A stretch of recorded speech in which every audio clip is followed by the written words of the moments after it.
Hello student, आज की class में हम लोग अकाउंट्स का चैप्टर 10 अकाउंटिंग रेशियो के बारे में बात करेंगे। जिस तरह से अभी हमने पिछला चैप्टर पढ़ा एनालिसिस टेबल के बारे में, कॉम्परेटिव और कॉमन साइज में, यहाँ भी हम लोग यही कर रहे थे कि हमारे अपने जो अकाउंटिंग ईयर के जो अकाउंट्स और जो स्टेटमेंट होते हैं उनको आपस में कंपेयर करके हम लोग इस डिसीजन में पहुंचने की कोशिश करते हैं कि हमारा जो एनवायरनमेंट है या जो कंडीशन है बिजनेस की वो अच्छी है या नहीं है। तो ये हम परसेंटेज के वे में कैलकुलेट कर रहे थे। आज हम जो बात करेंगे अकाउंटिंग रेशियो को, जब इसी कंपेयर को हम रेशियो में कन्वर्ट कर देते हैं तो इसको अकाउंटिंग रेशियो कहते हैं। इसका जो मेन कॉज है कि ये ज़्यादा अंडरस्टेबल है, आसानी से लोगों को समझ में आ जाता है, सिंपल है और हम किसी भी कंडीशन को आपस में कंपेयर कर सकते हैं। इस कंपेयरिंग को हम लोग कई वे में देख सकते हैं। जैसे अकाउंटिंग रेशियो को हम लोग liquidity ratio, solvency ratio, activity ratio या प्रॉफिटेबिलिटी रेशियो। प्रॉफिटेबिलिटी मतलब कि हम जिस हिसाब में कैपिटल इन्वेस्ट किए उस हिसाब से हमारा रेशियो कितना आ रहा है। एक्टिविटी रेशियो क्या है, लिक्विडिटी हमारे पास कितना कैश मौजूद है। तो ये सारे उसके रेशियो हैं। अब इन रेशियो के भी कई सब रेशियो होते हैं। तो जब इस चैप्टर को आप अटेंड करेंगे तो इसमें दो तरह के चीजें आएंगी। पहला तो एक मेन फार्मूला मिलेगा आपको और दूसरा जो है आपको सब फार्मूले मिलेंगे। तो आपको ये समझ में आना चाहिए, जैसे करंट एसेट है तो करंट एसेट में क्या क्या चीजें होती हैं। जैसे करंट एसेट में स्टॉक होता है, बिल्स रिसीवेबल होता है, एडवांस टैक्स होता है और कैश इन हैंड होता है। इसी तरह से करंट लायबिलिटीज के बारे में जैसे हम जानते हैं क्रेडिटर्स होता है, बिल्स पेबल होता है, बैंक ओवरड्राफ्ट होते हैं, आउटस्टैंडिंग एक्सपेंसेस होते हैं।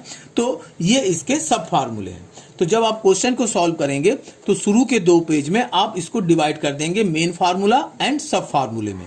तो अगर आपको फार्मूले याद होंगे तो आप इस चैप्टर को इजी वे में हैंडल कर पाएंगे, अदरवाइज आपको परेशानी होगी।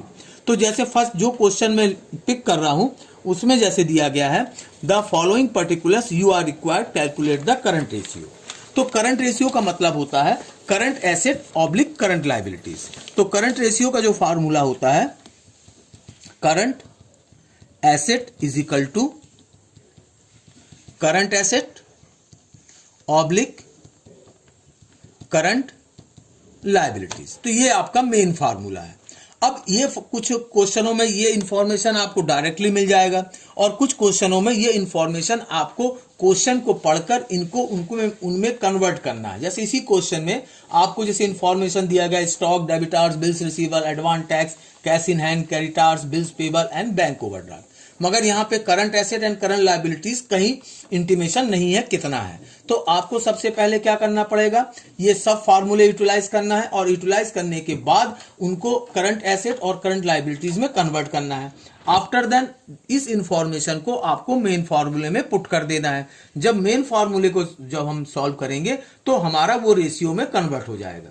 तो सबसे पहले जैसे करंट एसेट दिया है तो यहाँ पे जब कोई इंफॉर्मेशन नहीं है तो मुझे क्या करना पड़ेगा, सबसे पहले करंट एसेट को फाइंड आउट करना है। तो करंट एसेट में क्या क्या आता है, जैसे मैंने बताया था स्टॉक, उसके बाद डेबिटर्स, फिर उसके बाद बिल्स रिसीवेबल, फिर उसके बाद एडवांस टैक्स एंड आपका कैश इन हैंड।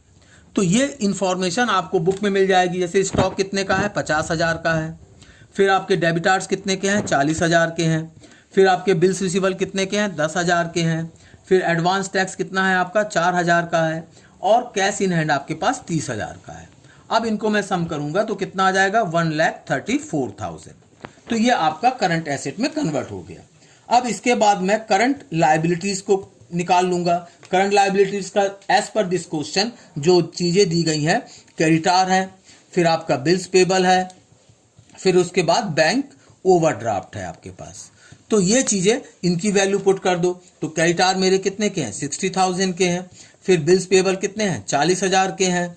फिर इसके बाद आपका बैंक ओवरड्राफ्ट 4,000 का है। अब इनको मैं सम करूंगा तो ये 1,04,000 में कन्वर्ट हो गया। अब मैं मेन फार्मूले में इसकी वैल्यू पुट कर दूंगा। तो मेरा मेन फार्मूला क्या है, current asset oblique current liabilities. तो करंट एसेट मेरा कितना आया, 1,34,000 और करंट लायबिलिटीज मेरी कितनी है, 1,04,000। अब इसको मिनिमाइज कर देना है। मिनिमाइज का मतलब कि हमेशा जो करंट रेशियो जो होता है वो आइडियल कंडीशन होता है 2:1 का होता है। तो अगर 2:1 का रेशियो आ रहा मतलब हम आइडियल कंडीशन में हैं, और अगर नहीं है तो हम आइडियल कंडीशन में नहीं है, स्टैंडर्ड को मेंटेन नहीं कर पा रहे हैं।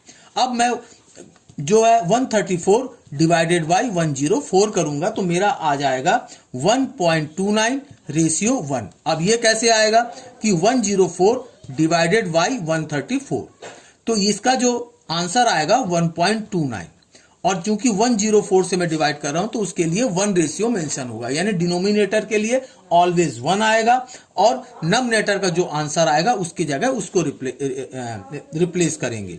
तो इस तरीके से आपको इस चैप्टर को अटेंड करना है।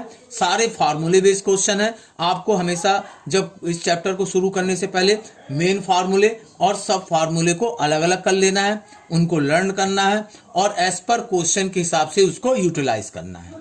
Thank you.